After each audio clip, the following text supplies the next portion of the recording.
TDP 2 ఇందులో చంద్రబాబు గారికి ఎంత పాత్ర ఉందో మాకు తెలిసి లోకేష్ బాబు గారికి కూడా అంతే పాత్ర ఉంది. ఈసారి భువనేశ్వర్ గారికి బ్రాహ్మణి గారికి కూడా పాత్రలు ఉన్నాయి. నేను ఈ మాట ఇవాళ చెప్పడం కాదు, గత సంవత్సర కాలంగా చెప్తున్నా. ఎందుకంటే వాళ్ళు తూర్పు పడమర ఉత్తర దక్షిణ లాగా విడిపోయి ప్రజల కోసం పోరాటాలు చేశారు, ప్రజల పక్షాన ఉన్నారు.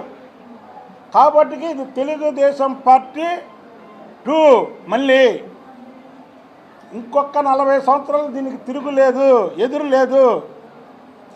చంద్రబాబు నాయుడు గారు పవన్ కళ్యాణ్ గారి కాంబినేషన్లో ఇది పెద్ద విజయం. ఈ విజయం మోడీ గారికి, చంద్రబాబు నాయుడు గారికి, పవన్ కళ్యాణ్ గారికి